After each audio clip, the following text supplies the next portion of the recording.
चलिए जानते हैं मध्य प्रदेश की 25 बड़ी खबरों को सिर्फ 10 मिनट में। लेकिन उससे पहले वीडियो को लाइक और चैनल को सब्सक्राइब जरूर करें।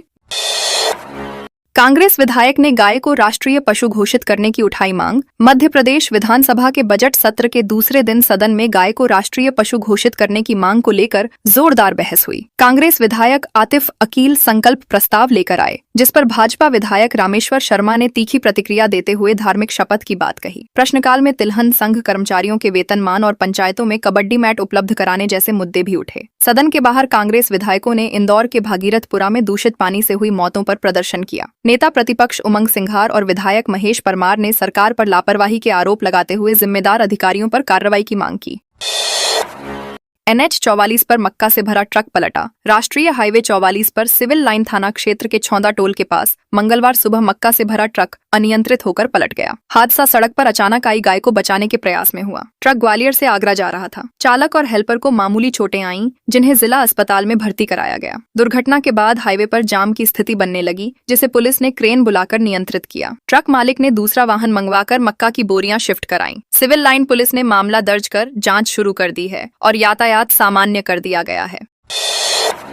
बैडन बस स्टैंड मंडी से हटा अतिक्रमण। सिंगरौली नगर निगम ने मंगलवार को बैडन के अंतर्राज्यीय बस स्टैंड के पास मंडी क्षेत्र में अतिक्रमण हटाने की कार्रवाई की। साप्ताहिक बाजार के दौरान सड़क और फुटपाथ पर बैठे करीब 50 व्यापारियों को हटाया गया। निगम टीम ने अवैध रूप से लगाए गए ठेले और सामान जब्त किए। कार्रवाई के दौरान क्षेत्र में अफरा तफरी का माहौल रहा। राजस्व अधिकारी RP वैश्य ने बताया कि व्यापारियों को पहले भी कई बार निर्धारित स्थानों पर दुकान लगाने की चेतावनी दी गई थी, लेकिन वे मुख्य सड़क पर कब्जा कर रहे थे। यातायात व्यवस्था सुधारने और आम लोगों की सुविधा के लिए यह अभियान चलाया गया। दतिया में अवैध डीजल पकड़ने पर बवाल। दतिया के जिगना थाना क्षेत्र में अवैध डीजल पेट्रोल पर कार्रवाई के बाद भीम आर्मी ने विरोध प्रदर्शन किया। पुलिस ने बिलौनी गांव में छापा मारकर करीब 40 लीटर डीजल जब्त किया था। इसके विरोध में संगठन के जिला अध्यक्ष सुरेंद्र सुनारिया ने सोशल मीडिया पर वीडियो जारी कर समर्थकों को बुलाया और चक्का जाम किया। हंगामा बढ़ने पर SDOP विनायक शुक्ला मौके पर पहुंचे और जांच का आश्वासन दिया। बताया जा रहा है कि थाने में पुलिस और प्रदर्शनकारियों के बीच बहस भी हुई। आश्वासन के बाद प्रदर्शन समाप्त हुआ। पुलिस ने अवैध ईंधन कारोबार के खिलाफ अभियान जारी रखने की बात कही है।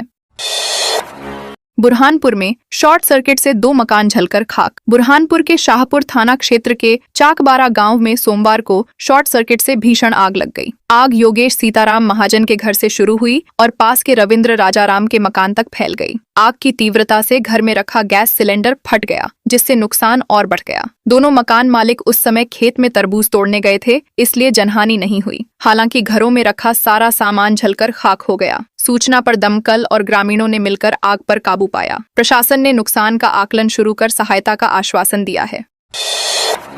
बैतूल के गौठाना में लोगों ने किया चक्का जाम। बैतूल के गौठाना क्षेत्र में ट्रेंचिंग ग्राउंड से उठती बदबू और दूषित पानी से परेशान रहवासियों ने विरोध प्रदर्शन करते हुए कचरा वाहनों को रोक दिया। लोगों ने ट्रेंचिंग ग्राउंड जाने वाला रास्ता बंद कर चक्का जाम किया। उनका आरोप है कि पूरे शहर का कचरा यहां डाला जा रहा है, जिससे बदबू, मच्छर और बीमारियां फैल रही हैं। स्थानीय लोगों ने बच्चों और बुजुर्गों की सेहत पर खतरे की बात कही। प्रदर्शनकारियों ने चेतावनी दी कि जब तक कचरा हटाकर स्थायी समाधान नहीं किया जाता, आंदोलन जारी रहेगा। प्रशासन से तत्काल सफाई और स्वास्थ्य सुरक्षा के उपाय करने की मांग की गई है।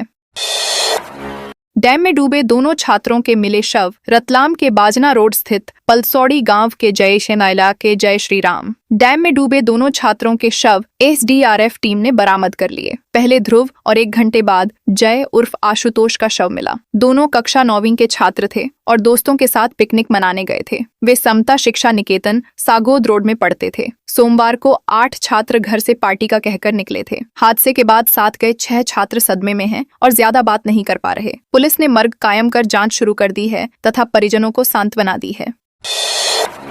मझगवा के जंगलों में दिखा टाइगर। सतना जिले के मझगवा वन परिक्षेत्र के खोडरी डेंगरहट जंगल में बाघ दिखने से ग्रामीणों में दहशत है। चरवाहों और किसानों ने नाले के पास बाघ को बैठे देखा, जिसके बाद वन विभाग को सूचना दी गई। टीम ने मौके पर पहुंचकर गश्त बढ़ा दी और ग्रामीणों को सतर्क रहने की सलाह दी। बताया जा रहा है कि बाघ पिछले 2 दिनों से क्षेत्र में सक्रिय है। वन विभाग ने लोगों से अकेले जंगल न जाने और मवेशियों को खुले में न छोड़ने की अपील की है। विभाग स्थिति पर नजर बनाए हुए है और सुरक्षा के लिए आवश्यक कदम उठा रहा है। उत्तम स्वामी की कथा में महिलाओं पर फेंका पानी। जबलपुर के हीरापुर बेका गांव में आयोजित श्रीमद् भागवत कथा के समापन समारोह में विवाद हो गया। कथावाचक उत्तम स्वामी के कार्यक्रम में मंच के पास भीड़ बढ़ने पर अव्यवस्था फैल गई। कुछ लोगों पर महिलाओं से धक्का मुक्की और मंच से पानी फेंकने के आरोप लगे हैं। घटना का वीडियो सामने आने के बाद मामला चर्चा में है। बताया जा रहा है कि 9 से 15 फरवरी तक कथा आयोजित की गई थी। कार्यक्रम में शामिल विधायक नीरज सिंह ठाकुर ने खुद को आयोजक मानने से इनकार किया। पुलिस मामले की जांच में जुटी है और स्थिति सामान्य बताई जा रही है। भिंड में पार्षद पति ने लगाई झाड़ू। भिंड नगर पालिका के वार्ड क्रमांक 20 में सफाई व्यवस्था ठप्प होने से नाराज पार्षद सुलेखा विनोद दूरवार के पति विनोद दूरवार ने खुद सड़क पर झाड़ू लगाकर विरोध दर्ज कराया। पिछले 15 दिनों से कचरा गाड़ी नहीं आने और सफाई न होने से वार्ड में गंदगी फैली है। वार्ड वासियों के साथ करीब 1 घंटे तक सफाई करते हुए उन्होंने प्रशासन पर लापरवाही का आरोप लगाया। उनका कहना है कि शिकायत करने पर कर्मचारी अभद्र व्यवहार करते हैं। कलेक्टर की फटकार के बाद भी हालात नहीं सुधरे। चेतावनी दी गई है कि यदि जल्द सुधार नहीं हुआ तो धरना प्रदर्शन किया जाएगा। मिलावटखोरों पर 54 लाख का जुर्माना। मुरैना में खाद्य पदार्थों में मिलावट करने वाले 23 कारोबारियों पर एडीएम न्यायालय ने कुल 54,20,000 रुपए का जुर्माना लगाया है। दीपावली के दौरान दूध, मावा और मिठाई दुकानों से लिए गए सैंपलों में गड़बड़ी मिलने पर कार्रवाई की गई थी। मामले न्यायालय में प्रस्तुत किए गए, जहां सुनवाई के बाद सभी पर अलग अलग जुर्माना तय किया गया। एडीएम अश्वनी कुमार रावत ने चेतावनी दी कि निर्धारित समय में राशि जमा नहीं करने पर संपत्ति कुर्क की जाएगी। जिला प्रशासन ने साफ किया है कि मिलावटखोरी के खिलाफ अभियान आगे भी जारी रहेगा और उपभोक्ताओं की सेहत से समझौता नहीं किया जाएगा। इंदौर मेट्रो का 11 किमी लंबा ट्रैक तैयार। इंदौर मेट्रो रेल कॉरपोरेशन ने सुपर कॉरिडोर से रेडिसन चौराहा तक लगभग 11 किलोमीटर लंबा ट्रैक तैयार कर लिया है। स्टेशनों के कुछ आंतरिक कार्य शेष हैं, लेकिन संचालन से पहले उन्हें पूरा करने का दावा किया गया है। सीएमआरएस टीम जल्द सुरक्षा ऑडिट के लिए पहुंच सकती है और ट्रैक, थर्ड रेल व तकनीकी व्यवस्थाओं का निरीक्षण करेगी। प्रारंभिक जांच में सुझाए गए सुधार तेजी से पूरे किए जा रहे हैं। अंतिम एनओसी मिलने के बाद इस रूट पर संचालन शुरू होगा। अधिकारियों का कहना है कि एक साथ इतने लंबे हिस्से में मेट्रो संचालन देश में पहली बार होगा।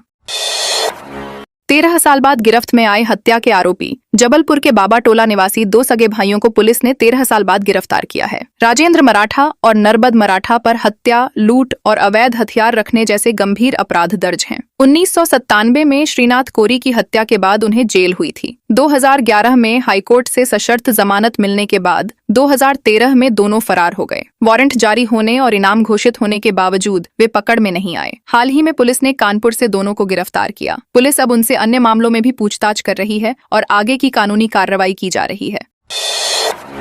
मैरिज रिसेप्शन में सिलेंडर ब्लास्ट, 50 फीट तक उठी लपटें। भोपाल के भौंरी स्थित एक होटल में शादी समारोह के दौरान गैस सिलेंडर फटने से अफरा तफरी मच गई। धमाका इतना तेज था कि दूर तक आवाज सुनाई दी और आग की लपटें लगभग 50 फीट ऊपर उठीं। प्रारंभिक जानकारी के अनुसार शॉर्ट सर्किट से आग लगी, जिसने पास रखे सिलेंडर को चपेट में ले लिया। घटना में जनहानि नहीं हुई, लेकिन लाखों रुपए का सामान जल गया। गांधीनगर, बैरागढ़ और फतेहगढ़ फायर स्टेशन की दमकलों ने रात तक आग पर काबू पाया। प्रशासन ने घटना की जांच शुरू कर दी है।